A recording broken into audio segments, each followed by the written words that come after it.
अस्सलामुअलैकुम दोस्तों, मैं हूं मोहम्मद हारून कासमी और आप कोरल को स्टेप बाय स्टेप सीख रहे हैं। आज हम कोरल के अंदर व्यू मेनू की बात करने वाले हैं। व्यू मेनू के अंदर क्या क्या चीज़ें मिलती हैं, तो देखिएगा। सबसे पहले आप गौर कर लीजिएगा, यहाँ पे मैंने एक एलिप्स बनाया, उसके बाद एक रेक्टेंगल बनाया है, यहाँ पे एक इमेज ली है और यहाँ पे भी मैंने ये रेक्टेंगल बनाया, उसके ऊपर तस्वीर ली हुई है।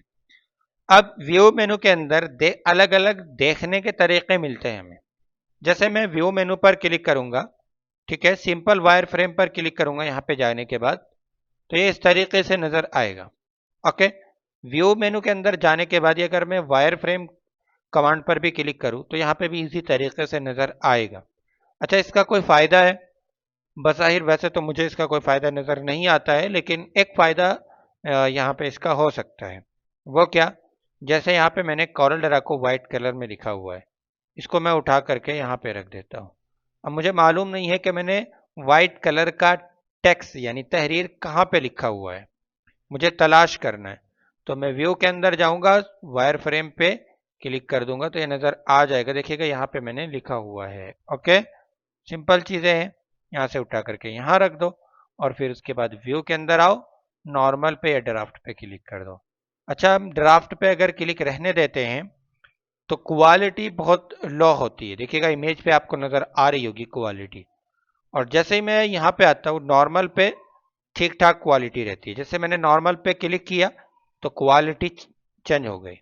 उसके बाद व्यू मेनू के अंदर आते हैं, नॉर्मल पे नॉर्मल है क्वालिटी, इनहेंस कर देंगे तो क्वालिटी थोड़ी सी ज़्यादा अच्छी हो जाएगी, बहुत हल्की सी।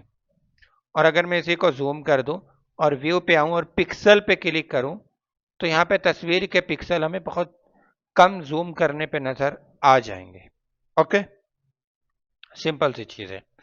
इसके बाद अगला ऑप्शन आता है यहाँ पे सिमुलेट आवर प्रिंट का। सिमुलेट आवर प्रिंट काम तभी करेगा तब हम ऑब्जेक्ट मेनू में जाने के बाद एक छोटा सा काम कर लेंगे। तो चलिए वो कर लेते हैं। यहाँ पे एक रेक्टेंगल है, इसको भी सिलेक्ट कर लो और इसको भी सिलेक्ट कर लो, दोनों को सिलेक्ट कर लिया। इसके बाद आ जाओ ऑब्जेक्ट मेनू के अंदर, यहाँ पे मिल रहा है हमें ओवर प्रिंट फिल का ऑप्शन, इस पर क्लिक कर दो यानी कि टिक लगा दो। देखिएगा यहाँ पे टिक लग गया होगा। ओके, अब इसके बाद यहाँ पे आते हैं व्यू मेनू के अंदर, सिमुलेट आवर प्रिंट, इस पर क्लिक करेंगे तो हल्का सा तमाम कलर पे भी इफेक्ट पड़ेगा। ठीक है, लेकिन अभी कोई खास काम इसने नहीं किया है। एक काम और करेगा ये अभी, जैसे ये ग्रीन कलर का बॉक्स है और ये रेड कलर का बॉक्स है, इसको पकड़ करके मैं यहाँ पे इसके ऊपर रख देता हूँ। तो अभी यहाँ पे दरमियान में क्या कर रहा है ये, कि रेड कलर और ग्रीन कलर को मिलाने के बाद जो कॉम्बिनेशन कलर का तैयार होगा वो कलर यहाँ पे हमें ये दिखाता है, सिमुलेट आवर प्रिंट। ओके, तो चलिए यहाँ से टिक हटा देते हैं। उसके बाद यहाँ पे व्यू मेनू के अंदर रिस्ट्राइज कॉम्प्लेक्स इफेक्ट, इसका यूज ही नहीं करते, बहुत मामूली सी क्वालिटी को इन्हेंस करता है, यानी थोड़ा सा क्वालिटी अच्छा हो जाता है। प्रूफ कलर, प्रूफ कलर क्या है? जैसे आपने ये डिजाइन बना लिया, अब आप इसको प्रिंट करना चाहते हैं, प्रिंट करके देखना चाहते हैं कि कागज पे कैसा निकलेगा, तो आपको कागज वेस्ट करने की जरूरत नहीं है। कोरल ड्रा ऑप्शन देता है आपको यही कि आप देखना चाहते हैं कि कैसा प्रिंटर होकर के आएगा, प्रिंटर में कैसा कलर आएगा, तो यहीं पे आ जाओ व्यू मेनू के अंदर और प्रूफ कलर पे टिक लगा दो। कलर चेंज हुआ है ना हल्का सा, ये इमेज कागज पे इस तरीके से नजर आएगी, ये कलर रेड कलर इस तरीके से कागज पे नजर आएगा। ठीक है, तो जो कलर जिस तरीके से कागज पे नजर आएगा वो यहाँ पे अगर आपने प्रूफ कलर पे टिक लगाया होगा तो वो शो करेगा। ओके, टिक हटा देंगे तो कलर पे हल्का सा देखिएगा फर्क पड़ेगा। व्यू मेनू के अंदर आते हैं, फुल स्क्रीन प्रीव्यू, यानी मुकम्मल स्क्रीन पे आपको आपका डिजाइन नजर आएगा। ओके, तो चलिए अब बाहर जाना है हमें, किसी भी जगह पर आप क्लिक कर दीजिएगा, बाहर आ गए। उसके बाद व्यू मेनू के अंदर ही आते हैं एंड यहाँ पे हम प्रीव्यू सिलेक्टेड ओनली, जिस चीज को हम सिलेक्ट करेंगे वही चीज नजर आएगी। इस पर क्लिक कर लिया, सिलेक्ट हो गई। अब व्यू में आते हैं, इसी पर क्लिक करते हैं तो सिर्फ यही चीज नजर आ रही है, बाकी सारी चीजें हाइड हो गई। अब हमें पीछे जाना है, वही प्रॉपर्टीज बार देखनी है, तो यहाँ पे क्लिक कर लो किसी भी जगह पे या कीबोर्ड से इसके बटन प्रेस कर लो। ओके, व्यू मेनू के अंदर आते हैं, अगला ऑप्शन है view manager, page shorter view. Page shorter view क्या काम करता है, जैसे मैं क्लिक कर लेता हूँ तो अभी देखिएगा हमें 3 सफ़े मैंने बनाए हुए हैं, तीनों सफ़े मुझे नजर आ रहे हैं एक साथ। किसी सफ़े को आगे पीछे करना है मैं वो भी कर सकता हूँ। जैसे ये पहला पेज है, इसको आगे ले जाना है तो माउस के लेफ्ट बटन से पकड़िएगा ऐसे और यहाँ पे लाके छोड़ दीजिएगा। ठीक है, बस। तो देखिएगा पहले नंबर पर आ गया। अब उसके बाद हम आते हैं व्यू पर और पेज शॉर्टर से बाहर आ जाते हैं। यहाँ से टिक हटा देंगे तो पेज शॉर्टर से बाहर आ जाएंगे। डबल क्लिक करके भी हम बाहर आ सकते हैं पेज शॉर्टर से। ओके, उसके बाद व्यू मैनेजर को देख लेते हैं। यहाँ पे क्लिक करेंगे तो जूम करने का यानी कि साइज को बड़ा करने का ऑप्शन मिल जाता है कि साइज बड़ा दिखाई दे। ये देखिएगा साइज छोटा हो रहा है। जो चीज सिलेक्ट है सिर्फ वही जूम होगी। इस पर क्लिक करेंगे, ठीक है, देखिएगा। ओके, यहाँ पे तमाम ऑब्जेक्ट जूम होंगे यानी सारे ऑब्जेक्ट नजर आ जाएंगे। ठीक है, हमें अगर जूम करना होता है तो जो माउस में स्क्रॉल बटन होता है, अगर हम उसको स्क्रॉल डाउन करें यानी कि कंप्यूटर की स्क्रीन की तरफ को करें तो जूम आउट होगा यानी साइज छोटा होगा। है नहीं, साइज बड़ा होगा। ओके, अब लोग बताते नहीं भाई कि साइज आप गलत बता रहे। ठीक है, और अगर आप स्क्रॉल अप करें यानी माउस के स्क्रॉल बटन को ऊपर ले जाएं, अपनी तरफ खींचे, तो साइज छोटा होगा। ओके, ये चीज मैंने आपको बतलाई हुई है काफी पहले से, ये चीज आपको समझ में आ गई होगी। व्यू मेनू के अंदर ही आते हैं और यहाँ पे पेज बॉर्डर पे भी टिक है। अगर मैं टिक हटा दूं तो जो पेज का बॉर्डर नजर आ रहा था वो गायब हो गया। तीसरे सफ़े पे चलते हैं, यहाँ पे देखेंगे इस चीज को। व्यू में आते हैं और यहाँ पे अगला ऑप्शन है ब्लीड का, इस पे टिक लगा दूंगा तो सफ़े के चारों तरफ एक इस तरीके से लाइन ड्रॉ करके देगा। ओके, उसके बाद यहीं पे आते हैं हम लोग और यहाँ से बीड से हम टिक हटा देते हैं ब्लीड से और प्रिंटेबल एरिया पे टिक लगाते हैं। तो अभी क्या हो रहा है, यहाँ पे एक लाइन नजर आ रही है, ये लाइन आ गई। ठीक है, ठीक है, ये लाइन क्या काम करती है कि ये बता रही है कि इतना एरिया आपका प्रिंट के अंदर आएगा। ठीक है, अभी ये लाइन आपको पूरी तरीके से दोनों लाइनें नजर नहीं आ रही होगी अच्छे से रिकॉर्डिंग के अंदर, लेकिन जब आप खुद से करेंगे तो ये नजर आ जाएंगी। चलिए पेज बॉर्डर शो कर लेते हैं।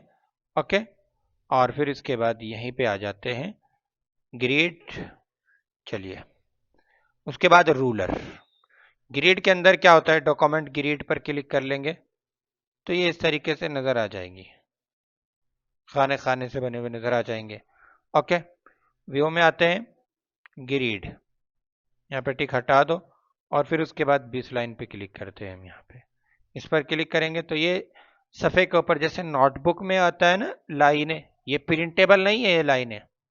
ठीक है, सिर्फ शो होती है। जैसे आप नोटबुक के अंदर देखते हैं लाइनें बनी हुई आती है इस तरीके से, तो उस तरीके से लाइनें बनी हुई आपको नजर आ जाएगी। ओके, सिंपल है। व्यू मेनू के अंदर ही चलते हैं और यहाँ पे हम पेज के अंदर से प्रिंटेबल एरिया से टिक हटा देते हैं और यहाँ पे आ जाते हैं रूलर। टिक लगा देंगे तो रूलर शो हो जाएगा। टिक हटा दिया हम लोगों ने तो रूलर गायब हो गया। टिक लगा देंगे तो रूलर शो हो जाएगा। ओके, गाइडलाइन अभी शो हो रही है, टिक हटा देंगे तो गायब और टिक लगा देंगे तो शो। अब टिक हटा देते हैं तो देखिएगा गाइडलाइन क्या हो गई, गायब। ओके, टिक लगा देंगे तो गाइडलाइन शो हो जाएगी। उसके बाद यहीं पे आते हैं हम और ये 20 लाइन जो है ना ग्रिड, ये भी ख़त्म करते हैं। फिर से आते हैं यहीं पे और अलाइनमेंट से अभी मैं टिक हटा देता हूँ और यहाँ पे एक बॉक्स बनाता हूँ। अब इस बॉक्स को उठा के मैं कहीं पर भी रख रहा हूँ तो कुछ भी नज़र नहीं आ रहा है कि मैं इस बॉक्स को कहाँ पे रख रहा हूँ, कैसे रख रहा हूँ। सफ़े का सेंटर भी मुझे नहीं मिल रहा है। और जैसे ही मैं यहीं पे आता हूँ व्यू मेनू के अंदर और अलाइनमेंट गाइडेंस पे टिक लगा दूंगा, देखिएगा जैसे ही मैं ले जा रहा हूँ ना माउस पॉइंटर को, एक बारीक सी लाइन नज़र आ रही होगी आपको। अभी आपको रिकॉर्डिंग में शायद अच्छे से नज़र ना आए वो लाइन। देखिएगा जैसे मैं यहाँ पे आता हूँ तो देखिएगा अभी चौड़ाई में एक लाइन नज़र आ रही है, कभी लंबाई में नज़र आती है, कभी चौड़ाई में नज़र आती है। ओके, बहुत बारीक सी लाइन होती है ये हमें ये दे एक वो देता है इशारा कि आप जो है अब बीच में है, यहाँ पर है।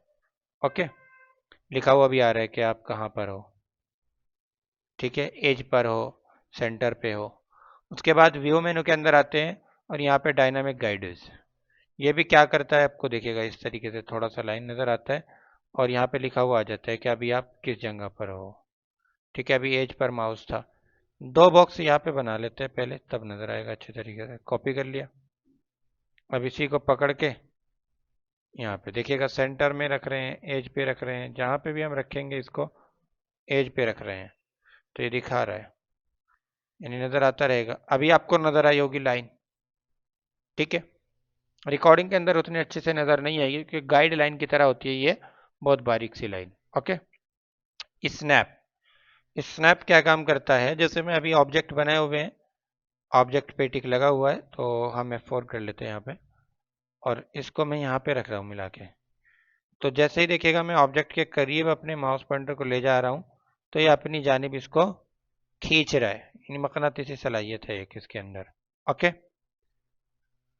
अगर हमने गाइडलाइन ली होगी, गाइडलाइन के करीब ले जाएंगे अब की बार हम इसको, तो देखिएगा यहाँ पे अभी तो गाइडलाइन नहीं खींच रही है। और जैसे ही मैं यहाँ से इसको जूम कर देता हूँ थोड़ा सा, और फिर आता हूँ यहीं पे व्यू मेनू के अंदर, स्नैप, स्नैप टू गाइडलाइन पे टिक लगा दो।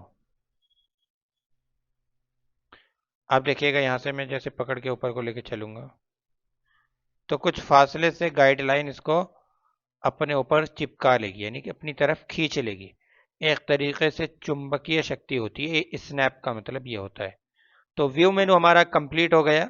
आपको डॉक्यूमेंट से स्नैप करना है, 20 लाइन से स्नैप करना है, पेज से स्नैप करना है।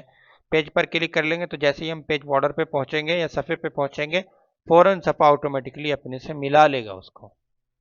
ओके, तो पूरा व्यू मेनू हमारा आज कंप्लीट हो गया है। कल हम इंशाल्लाह देखेंगे लेआउट मेनू को।